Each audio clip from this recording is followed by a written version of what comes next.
عاوزين سعادة، بس ايه هي السعادة؟ يا ترى ايه هي السعادة؟ وانا ليه مش سعيد؟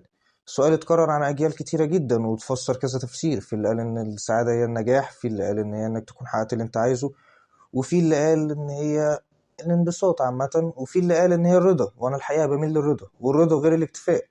الاكتفاء هو ان انا مكتفي باللي انا وصلت له لحد هنا ومش عايز اعمل اي حاجة تاني، ودي حاجة مش كويسة قوي.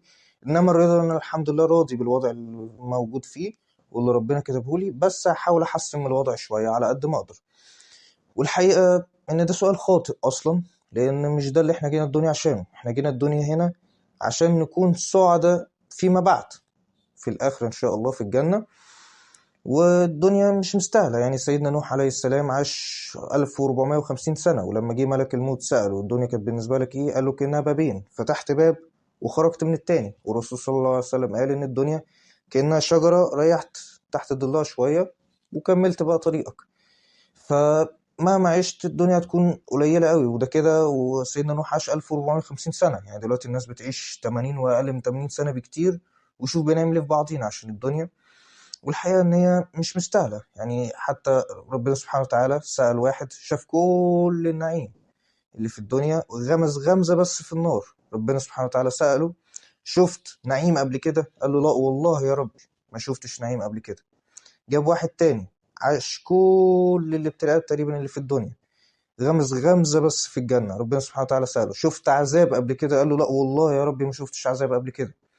فالدنيا مش مستاهلة خالص. وما تنساش الهدف الرئيسي من الدنيا، وما تزعلش على أي حاجة أنت فقدتها. يعني افرح إنك عاصرتها، لأن كل حاجة في الدنيا بتزول.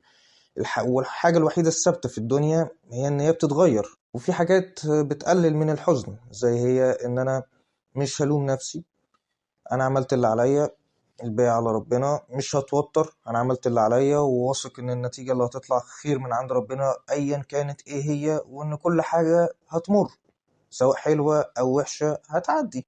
والإنسان اتخلق فيه كبد عامة، ومفيش مجهود بيضيع أبدا حتى لو النتيجة أنت ما شفتهاش. والسعادة مش شرط تكون انبساط، هي السعادة ممكن تكون ألم. أيوة ممكن تكون ألم، زي إنك بعد تمرينة الجيم، بعد الكورة، أو بعد مجهود، زي إنك خلصت مثلا مذاكرتك، خلصت شغلك، وبتشوف بعديها نتيجة الحاجة ديت. ساعتها السعادة بتكون عن طريق ألم. والدنيا عبارة عن اختبارات، وكل واحد ليه النموذج بتاعه. فياريت كل واحد يبص في ورق هي دي معركة الحياة، وتحاول تنهي نفسك عن السعادة اللي بتكون سريعة، اللي بتسبب حزن بعد كده.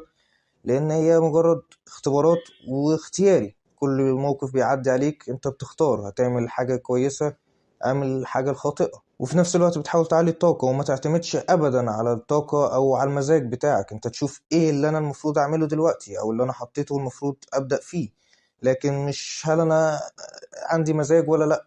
الحاجة دي خاطئة جدا للأسف. بس وحابب أقول لكم اطمنوا، ربنا سبحانه وتعالى هو اللي بيدبر أمورنا. يعني أنت ولله المثل الأعلى طبعا، لو قاعد مع سواق شاطر فأنت بتكون مطمن، فما بالك ربنا سبحانه وتعالى هو اللي بيدبر أمورك وليه حكمة في كل حاجة بتحصل. بس وشيل السعادة من دماغك، ولما تشيلها من دماغك ممكن السعادة الحقيقية تبدأ فعلا. بس واللي عنده أي سؤال يقول لي في التعليقات. والفيديو لو عجبك اعمل لايك. وفي واحد بينافسني اسمه إيه؟